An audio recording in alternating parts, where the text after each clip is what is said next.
En estos 15 minutos que tengo, más que un seminario, quisiera hacer una reflexión con todos ustedes. Primero, felicitar al Senado de Chile en su 10º aniversario de organización de este Congreso Futuro. Y el tema de la reflexión se titula "La ciencia no es cara, cara es la ignorancia". Creo que es muy atinado el lema de este 10º Congreso de Futuro, habitar la incertidumbre, porque durante el 2020 y lo que va del 2021 nos sumimos todos en una gran ola que nos arrasó, nos revolcó y nos hizo entrar en una incertidumbre nunca antes vista, creo yo, en los últimos, digamos, 100 años. Por supuesto, esta incertidumbre que nos produjo mucha angustia se debió a la aparición de una pandemia en nuestro planeta. Todo empezó a fines de 19, muy a fines de 19, principio del 2020, cuando empezamos a escuchar en las noticias sobre una ciudad llamada Wuhan, que quedaba en China, a la que la mayoría de nosotros muy probablemente no conocíamos. Escuchamos que ahí en Wuhan, en el mercado, había aparecido una enfermedad producida por un virus, que en ese momento conocimos que era un coronavirus, que había saltado de murciélagos al hombre, pero lo veíamos muy lejano a principios de 2020. Tan lejano que seguíamos viendo las noticias y vimos cómo en China, Wuhan se aislaba, se declaraba estado de sitio, entró totalmente en cuarentena, la población fue completamente aislada y debido a la cantidad de afectados, el gobierno de China tuvo que improvisar y construir en tiempo récord hospitales para atender a la cantidad a cientos de miles de enfermos que caían con esta enfermedad. Y aún así, a principios de 2020, en Occidente, lo veíamos como algo lejano y que no nos iba a llegar. Es más, el Ministerio de Salud de la Argentina decía que iba a tardar mucho en llegar a la Argentina. Y sin embargo, en poco tiempo, ya a principios, digamos, en febrero, marzo, saltó el virus, llegó a Europa y vimos como Italia y España se desbordaba su sistema de salud y empezaban a haber muchos afectados. Y en muy poco tiempo llegamos a la situación actual, y esto es una foto sacada de la base de datos de la Universidad de Johns Hopkins, que lleva una estadística de todos los casos y la mortalidad que produce el virus. Vemos que todo el planeta, todos los países están en rojo, todos los países, a todos los países llegó este virus y la Organización Mundial de la Salud tuvo que declarar la pandemia. Y el mundo, de repente, el planeta entero se detuvo. La política se detuvo, la economía se detuvo, las comunicaciones, los vuelos se detuvieron y cada uno de nosotros nos pusimos en modo espera y tuvimos que guardarnos en nuestras casas y empezaron las cuarentenas. Y nunca antes habíamos sentido esta incertidumbre y habíamos habitado esta incertidumbre que nos producía tanta angustia. Sin embargo, hubieron dos actividades de la sociedad que nunca como antes tuvieron que responder ante esta pandemia. Y estos fueron, por un lado, el sistema de salud, que tuvo y tiene todavía que atender a todos los enfermos, y por otro lado el sistema científico, que tuvo que salir a buscar alguna solución para esta pandemia que nos afectaba a todos. Y mucha presión pusieron los gobiernos y el sistema político y toda la sociedad en su conjunto, tanto en el sistema de salud como en el sistema científico. ¿Podríamos haber prevenido esta pandemia? No sé si prevenido, pero sí era una pandemia que era esperable. Y si nos fijamos en esta publicación del año 2007, que se publicó en la revista Clinical Microbiology Reviews, que se titula Síndrome respiratorio agudo y severo producido por coronavirus como un agente emergente y reemergente de infecciones, que fue publicado a raíz del SARS, que también es una enfermedad producida por coronavirus, pero que solo se circunscribió a China y no se expandió como pandemia a todo el mundo. Se concluye en este trabajo, aquí al final, y yo lo voy a traducir, que los coronavirus se sabe que pueden producir recombinación genética y que esto puede llevar a nuevos genotipos de virus, como los que estamos viendo ahora, y a nuevos brotes. La presencia de un gran reservorio de coronavirus en los murciélagos, en conjunto con los usos y costumbres en el sur de China de comer animales exóticos, es una bomba de tiempo.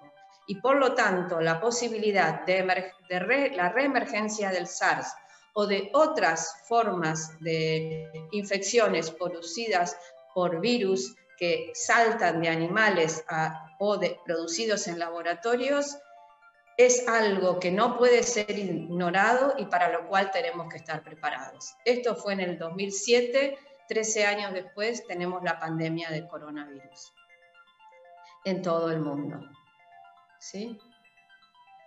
Entonces, como dije al principio, nunca como antes, que yo recuerdo, siendo científica, a los científicos se nos exigió tanto, se nos puso tanta presión y se esperó tanto de nosotros. O sea que la ciencia de repente pasó a un primer plano por encima de la política y por encima de la economía.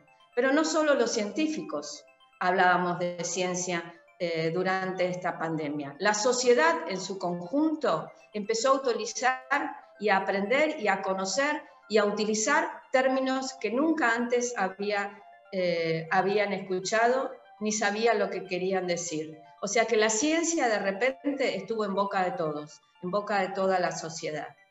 Y escuchamos como nunca antes palabras como COVID-19, SARS-CoV-2, coronavirus, pero no quedó ahí, sino que toda la sociedad en su conjunto se volvió experta en hablar de anticuerpos, proteína Spike, receptor ACE, ARN, PCR, hisopados y luego PCR, aplanar la curva. Todos se volvieron expertos y opinólogos sobre la mejor forma de aplanar la curva, que si cuarentena sí, cuarentena no, cuarentena estricta, cuarentena regulada, inmunoglobulina G, inmunoglobulina M, y en esta última tiempo todos somos expertos, o toda la sociedad es experta en ensayos clínicos, que si la fase 1, fase 2, fase 3 del ensayo clínico, si están bien hechos, si no están bien hechos, y más allá de la parte científica de biología, todos tuvimos que volvernos expertos en tecnología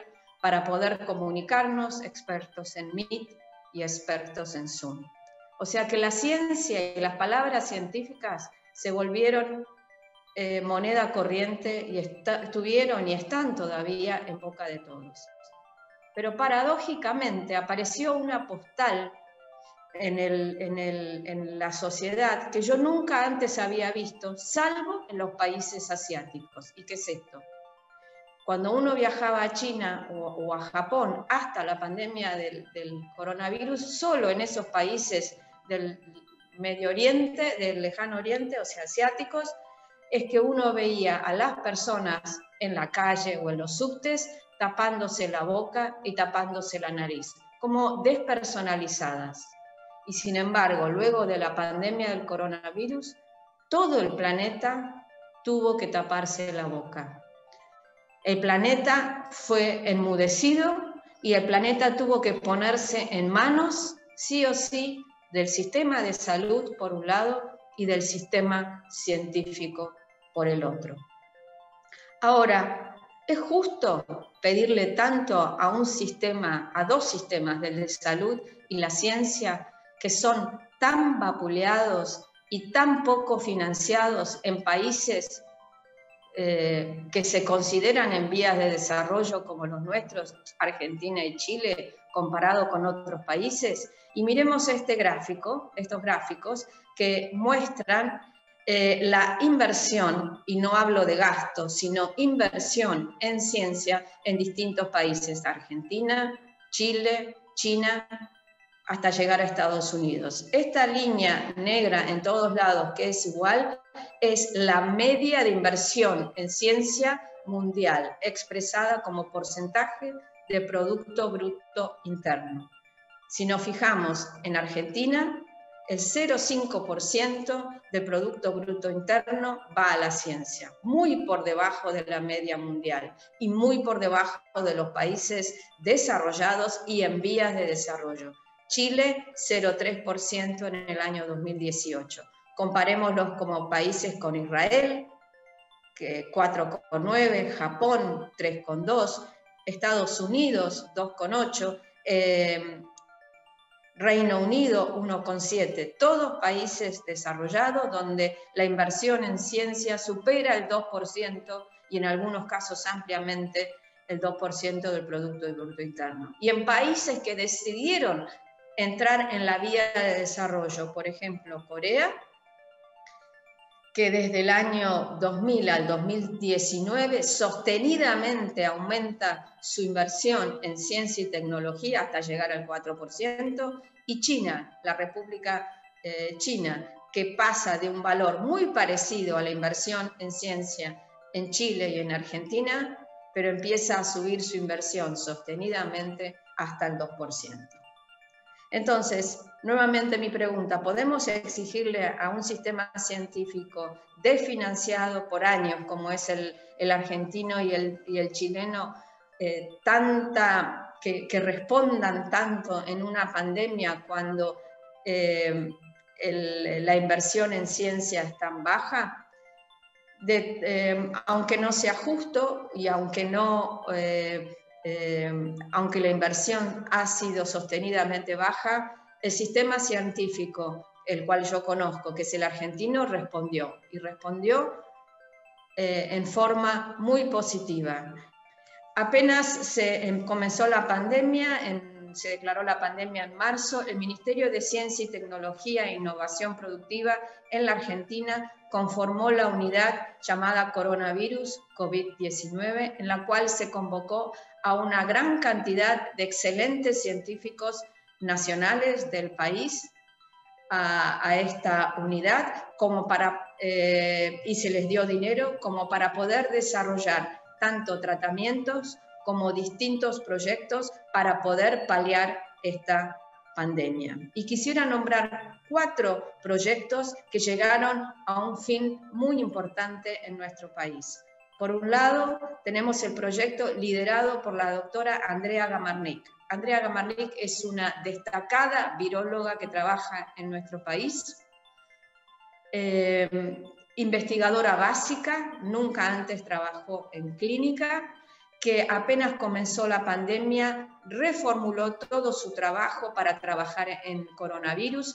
Ella era una especialista en dengue, no en coronavirus, y en el lapso de, creo que fueron 90 días, pudo desarrollar un kit para detectar anticuerpos IgM del virus en sangre. Y este test para detectar anticuerpos, ella lo donó en forma gratuita a todo el sistema de salud argentino y pudo reemplazar la importación de kits que venían de otros países, principalmente China, que tenían una sensibilidad y una eficacia mucho menor que el test que pudo desarrollar Andrea Gamarnik. Por otro lado, otro de los proyectos que se acaba de aprobar recién por nuestro ente regulador de medicamentos, el ANMAT, es el uso del suero equino hiperinmune, mediante el cual un consorcio público-privado liderado por el doctor Goldbaum, también un científico básico que nunca antes había trabajado en coronavirus y que estaba tratando de desarrollar sueros equinos, pero para otras enfermedades, logró inyectar a los caballos el antígeno producido por el virus, por el SARS-CoV-2. Los caballos producen una cantidad de anticuerpos muy importante y pudieron demostrar mediante ensayos clínicos que la introducción de plasma de estos caballos hiperinmunos en pacientes con coronavirus en los primeros días de la enfermedad, creo que hasta el día 1, 2 y 3, lograban disminuir el curso severo de la enfermedad y la mortalidad en los pacientes. Entonces, se logró desarrollar un kit de diagnóstico y un tratamiento para el COVID-19. Y por otro lado, otros dos ensayos clínicos importantes que salieron de nuestro sistema científico sanitario fue sobre el uso del plasma de convalecientes en pacientes con COVID-19. Ustedes saben que el plasma de convalecientes se utilizó en muchos lugares del mundo sin una base científica. Los dos estudios demuestran lo siguiente. El primero, que es un estudio liderado por el Hospital Italiano de la ciudad de Buenos Aires, demuestra que el uso de plasma convaleciente en pacientes ya con enfermedad avanzada, cuando la neumonía está establecida, no tiene ningún efecto sobre el curso de la enfermedad. Por lo cual, una vez que la enfermedad ya está establecida y digamos, a partir de la semana no tiene ningún sentido tratar a los pacientes con plasma de convalecientes. Sin embargo, otro estudio liderado por la Fundación Infant demuestra que sí, si se utiliza el plasma de convalecientes al comienzo de la enfermedad, día 1, 2 y 3, sí se previene el curso severo y la mortalidad de la enfermedad. Por lo tanto, hubieron por lo menos cuatro estudios muy importantes que salieron de esta unidad de coronavirus COVID-19 Argentina en tiempo récord, aún en un país donde la inversión en ciencia es baja.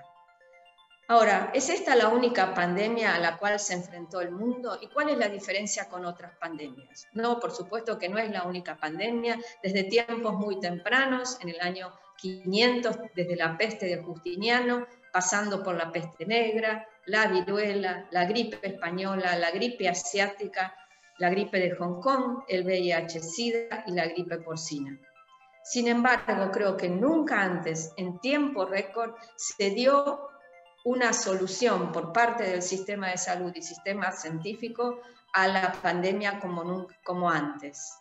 Y en tiempo récord, ya en un año, se logró el desarrollo de vacunas. Si se fijan, hay 160 al día de hoy, y quizás me quedo corta, 166 vacunas en ensayos preclínicos, 56 en ensayos clínicos, 14 en fase 3, y ya la FDA y la EMA han aprobado 2 vacunas para su uso en emergencia. Entonces, gracias al apoyo que los países centrales han dado a la ciencia y técnica, esta pandemia va a poder ser enfrentada con vacunas en tiempo récord, desarrollo de vacunas en solo un año. Ahora bien, si estas vacunas son efectivas, como lo están demostrando, muy probablemente a mediados del 2021 o a fin del 2021 dejemos de habitar esta incertidumbre. Esta incertidumbre que nos trajo esta pandemia producida por el coronavirus.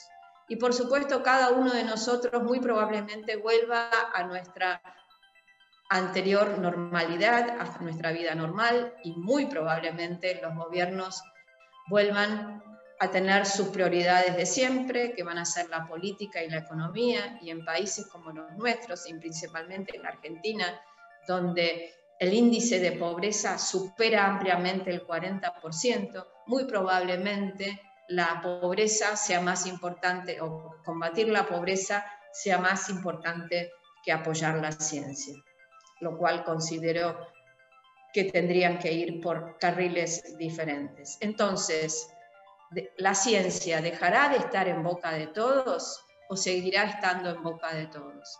Y nosotros los científicos necesitamos que la ciencia siga en boca de todos y que la sociedad en su conjunto presione para que se apoye la ciencia. Y es la única forma que la presión social es la única forma que despierta a los gobiernos para invertir en ciencia. ¿Y por qué necesitamos seguir apoyando en ciencia? Y miremos estos datos. En el pasado, la ciencia era una herramienta para obtener tecnologías que resolvieran los desafíos impuestos por la naturaleza. Por ejemplo, necesitamos cultivar la tierra, para lo cual tener mejores cultivares necesitamos maquinarias agrícolas. Y más adelante necesitamos nuevas semillas resistentes a sequías y resistentes a virus. Por lo tanto, todo este desarrollo a lo largo de tantos años hizo que hoy vivamos en un mundo con un avance tecnológico exponencial. Tenemos por delante grandes desafíos y problemáticas generadas por esta misma tecnología y ciencia que hemos desarrollado. Por ejemplo, cambio climático. Por ejemplo, abastecimiento energético. Industria 4.0. Población mundial envejecida. Posible resistencia generalizada a antibióticos y la aparición de nuevas pandemias derivados de los cambios ecológicos que nosotros mismos hemos generado. Por lo tanto, las soluciones dependerán indudablemente de nuevos avances científicos y estos avances científicos en desarrollos y aplicaciones tecnológicas. Por lo tanto, la ciencia tiene que seguir estando en boca de todos y gracias a que la ciencia sigue en boca de todos, quizás poca inversión en ciencia, tanto en países como la Argentina y Chile, esa presión haga que la inversión en ciencia sea mayor y estemos mejor preparados para cualquier eventualidad que y cualquier otra incertidumbre que nos toque vivir.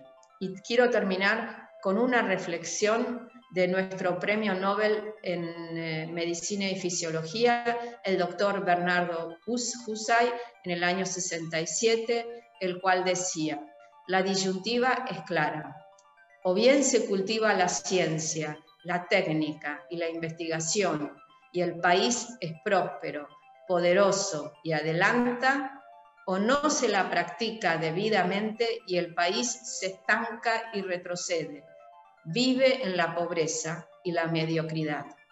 Los países ricos lo son porque dedican dinero al desarrollo científico-tecnológico, y los países pobres lo siguen siendo si no lo hacen. La ciencia no es cara, cara es la ignorancia. Gracias.